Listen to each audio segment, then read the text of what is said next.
Hi, I wanted to talk a little bit about the interview I did of October 5th with Noam Chomsky. It's my first chance to say on video a little bit of what I thought of Chomsky and his knowledge on Occupy.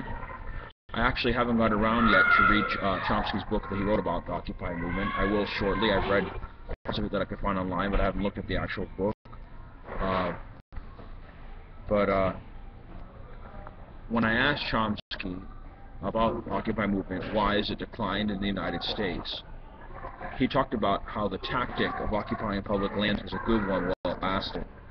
Or that because it was a tactic, it didn't last, therefore the movement is on a decline. I didn't really think that answer, although a good answer, answered in full into my knowledge. Why? Because Occupy is a movement that Chomsky wasn't really a part of. He was a supporter. But I was a part of it, and I'm writing a book about it. And I think the real reason behind the decline, and one of the main factors, is because of infiltration in the movement, which has caused disruption in the movement. So infighting. There's been several civil wars in different Occupy camps that were remained in the United States that are no longer there.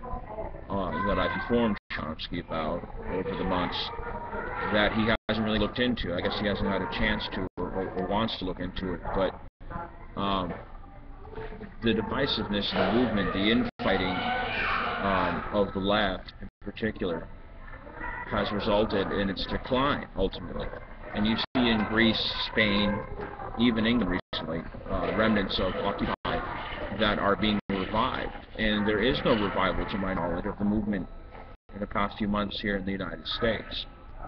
So to bring that back, we need unity, we need clarity, and we need the infiltrators out. And we need to do this intelligently, not as paranoid people focused on kicking out this or that group, discriminating against this or that group.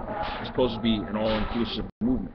And if the movement cannot come back, we should focus on other activist movements, because there was activism before Occupy and there can be activism after Occupy. Thank you.